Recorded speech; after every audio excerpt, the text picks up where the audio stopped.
आता मी घाबरतो. अभिमन्यूचा प्रणाम स्वीकार करा. सदोदित तुझे बाहू शिव करत हो असा आशीर्वाद. बस. पण आश्चर्य वाटू लागलं. कारण ज्या केवळ गुरु द्रोणाचार्यांनी अभेद्य अशा चक्रव्यूहाची रचना करावी, चक्रव्यूहाची रचना करताच आम्ही केवळ कल्पकतेनं एक डाव आखिला. आणि तो डाव काय असेल तर संशप्तक, सुशर्म्या, सुरथ, सत्यरथ, सुधर्मा, सुबाहू आणि सप्तधर्मा या 6 वीरांनी धनुर्धारी पार्थाला रणभूमीपासून दक्षिण दिशेच्या केवळ वाटेनं परतून न्यावं. आणि संधी मिळताच आम्हाला एक तरी उर्वरित पांडवीर नष्ट करण्याचं केवळ या विश्वात केवळ युक्ती प्रयुक्तीनं डाव मिळेल. म्हणून या चक्रव्यूहाची रचना झाली. चक्रव्यूहाच्या 6 कड्यांचा भेद करत मन्यू इतरत्र पांडववीर नाही, पण त्यांच्या वतीनं तू उभा ठाकलास त्याबद्दल मी तुला त्रिवार धन्यवाद देतोय. सिंधुराज जयेंद्र, मंडलाकार फिरणारा हा चक्रव्यूह याला मंडल गृह असंही म्हटलं जातं. निश्चितच चक्रव्यूहाच्या कड्या भेदत अभिमन्यू इथपर्यंत आला म्हणून माझं तुम्ही कौतुक केला. याला कारण आहे उर्वरित पांडवीर हे बलाढ्य नाहीत अशातला भाग नव्हे. मग वास्तविकरित्या आम्हाला माहित आहे मूळतः की चक्रव्यूहाचा भेद करण्याचं सामर्थ्य या विश्वातील हातावर मोजणाऱ्या बोटांवर केवळ मावणाऱ्या वीरांच्या रुंदी आहे. मग असं असताना केवळ पांडव कटकात जो वीर होता तो वीर बाजूला गेला. ज्या वीरानं येणं करावं तो वीर दिसत नाही, पण ज्याला कधी चक्रव्यूह भेद दिला असं आम्ही ऐकलं नाही असा वीर पुढे येतोय. म्हणूनच उर्वरित पांडववीर का बाजूला राहिले हा जरा संशय वाढू लागला. संशय तुमचा रास्त आहे, पण अभिमन्यूनं चक्रव्यूहात उडी ठोकली याच्या मुळाशी कारण आहे. ऐकूया. मागच्या 12 दिवसात अभिमन्यूनं केलेले पराक्रम जग निदर्शनास आहे. निश्चित. आणि म्हणूनच अभिमन्यूनं आपल्या काकांकडे हट्ट धरला. चक्रव्यूहाचा भेद करण्याची कला ती विद्या मला परिपूर्णरित्या ज्ञात आहे. आणि म्हणूनच काकांची अनुमती घेऊन, माझी माता सुभद्रा हिचा आशीर्वाद घेऊन, माझी भार्या उत्तरा हिची पुण्याई बरोबर घेऊन या मंडलाकार फिरणाऱ्या मंडल गृहात या चक्रव्यूहात अभिमन्यू प्रवेश करता झाला. चक्रव्यूहाच्या कड्या भेदत मी आता तुमच्यापर्यंत आलो. चक्रव्यूहाच्या प्रत्येक कड्यावर एक महारथी आणि त्याच्या सोबत 10,000 सैन्य आहे. या विश्वाच्या पाठीवर 10,000 वीरांशी जो एकटा लढतो त्याला रथी म्हणून संबोधिलं जातं. 10 रथींशी जो एकटा लढतो त्याला अतिरथी म्हणून संबोधिलं जातं. 10 अतिरथींशी जो एकटा लढतो त्याला महारथी म्हणून संबोधिलं जातं.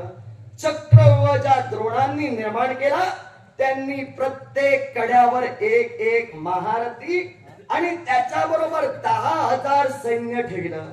एकट्या अभिमन्यूनं आपल्या पराक्रमायोगे या साऱ्या कड्या भेदल्या.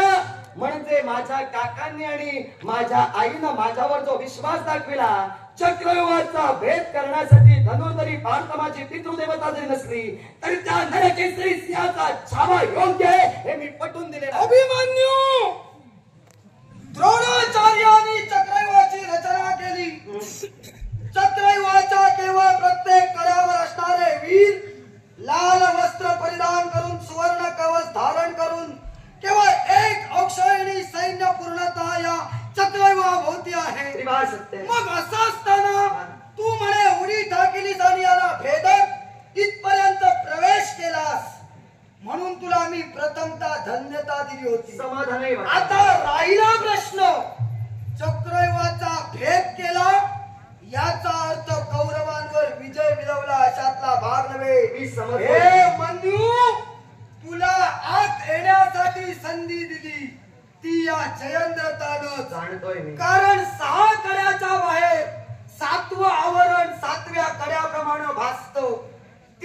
10,000 सैनिक असतात, पण काय आहे ते तेवढे निष्णात पारंगत नसतात, म्हणून त्यांना बाहेर ठेवलं जातं. पहिल्यांदा तिथं तुझा थोडा आत्मविश्वास आम्ही उंच केला, त्यानंतर तू पहिल्या कड्यातून पुढे पुढे प्रवेश करत गेलात. अरे दुप्पट गतीनं फिरणार ते सैन्य एक बाजूनं एक कडी फिरली तर दुसरी कडी उलट्या बाजूनं फिरते. असं असताना तू आलास आणि माझ्यापर्यंत उभा टाकलास. आता तुला मागे जाता येणार नाही आणि मागे जाण्याची संधी सिंधुराज जयेंद्र तुला देणार नाही. लक्षात. सिंधुराज जयेंद्र बोल. फार छान बोलला. मी प्रथमतच म्हणालो चक्रव्यूहाचा भेद करण्यासाठी या चक्रव्यूहात मी उडी ठोकली. ती या चक्रव्यूहाची मला कल्पना आहे म्हणूनच उडी ठोकली. आपण जे बोलला शब्दान शब्द सत्यतेची खुणच दर्शवतोय आणि म्हणूनच मी आपल्याला सूचित करू इच्छितोय. चक्रव्यूह हा 6 कड्यांचा, पण जे 7वं कड आहे तो फक्त एक आभास आहे. तो तू एक आभास दर्शविला जातो. अनुभवलास. कोणत्या रीतीने दर्शविला जातो हे मी सांगतो. 7वं कड आभासी दर्शविलं जातं कारण 7व्या कड्यावर असणाऱ्या महारथाच्या ध्वजाची पताका ही अति उंच ठेवली जाते. कारण अति उंच ठेवल्यामुळं समोर येणाऱ्या वीराचा विश्वास हा डळमळीत व्हायला हवा. नेमकं इथं काय प्रकरण चालतंय. तिथं जिथं मी विजय मिळवला पुढच्या कड्यात प्रवेश करता झालो. पुढचं कड उलट फिरत होतं. उलट फिरत होतं हे ज्यावेळी मी पाहिलं त्यावेळी माझ्या रथाची गती त्या कड्या एवढीच मी वाढवलेली आहे आणि म्हणूनच शरवृष्टी करीत माझे पराक्रम या विश्वाला दाखवत तुमच्या बरोबर मी आलेलो आहे. अर्थात त्याच माझ्या पराक्रमाची बाजी लावत मी सुखरूप या चक्रव्यूहातून माघारी जाईल. आत्मविश्वास असेल तर लक्षात ठेव, शब्दाचे हिमले बांधून शिखर गाठता येत नाही. आत्मविश्वास असावाच लागतो, पण पराक्रम हे त्यापेक्षा महत्वाचे आहे. आणि हे मी तुला का सूचित करतोय, युद्धाचे 12 दिवस तूही अनुभवलेस, आम्ही अनुभवले. जगतचे रथी महारथी या युद्धात मारले जात आहेत. म्हणून हे मन्यू तू विचार करून पावलं टाकणं गरजेची होती. तू कर्तव्य प्रधान बनलास, पण त्यापेक्षा मला तर असं वाटतंय तू भावनेला महत्व दिलंस. कारण पिता नाही म्हणून पित्याच्या वतीनं म्हणे चक्रव्यूहाचा भेद करण्यासाठी आलास. पण लक्षात ठेव, कर्तव्य पूर्ण करण्यासाठी टाकलेली पावलं तुला भावनेनं यशस्वी करता येणार नाही. त्यासाठी बळ असावं लागतं आणि सिंधुराज जयेंद्र तुला ते बळ आजमावायला संधी देणार नाही हे लक्षात ठेव. सिंधुराज जयेंद्र बोललेले तुमचे शब्द आमच्या काळजाचा वेध घेऊन जात आहेत. जरूर तुमच्या म्हणण्याला मी मान्यता दर्शवेन, पण ती एकाच बाजूनं म्हणणं आपलं रास्त ठरू शकेल. भावनेला प्राधान्य देत या चक्रव्यूहात म्हणजे एका बाजूनं मृत्यूची दाढच याला म्हणूया. त्या मृत्यूच्या दाढेत या अभिमन्यूनं उडी ठोकली. ठीक भावनेनंच ठोकली. कारण या चक्रव्यूहाचा भेद करण्यासाठी पांडवांच्या वतीनं जर कुशल असा योद्धा जर इथं पोचता झाला नसता तर पांडवांचा आजचा दिवस हा कर्दन काळ ठरला असता.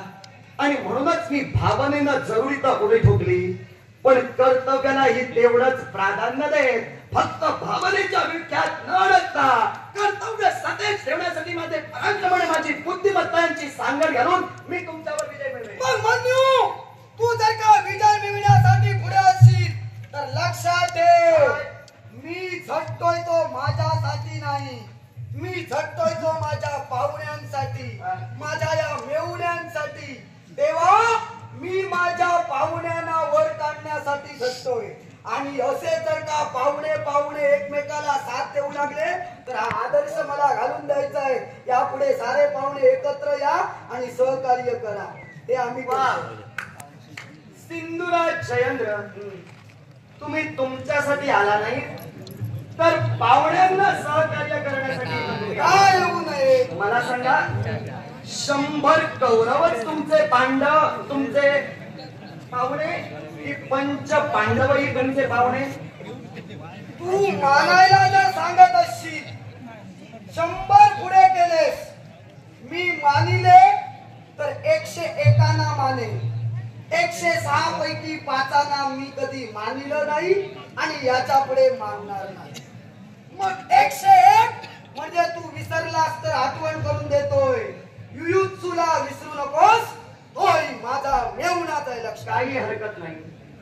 100 कौरव आणि युयुत्सू म्हणजे 101 तुम्ही मानता हो.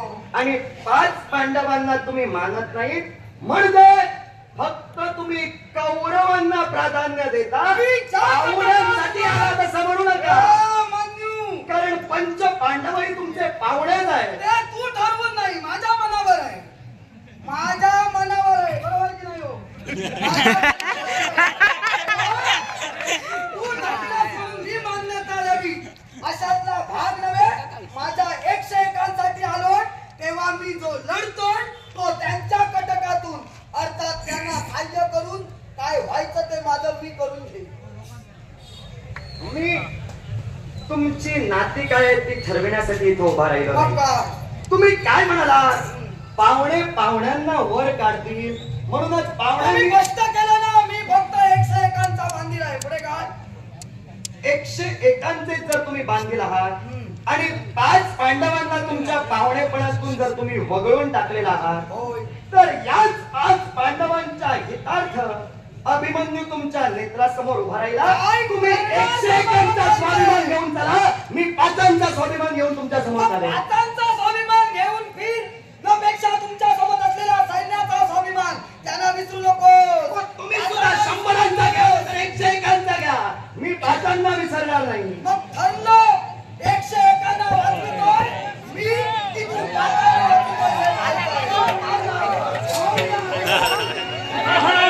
घन घन माला नदी काठया ओसळती.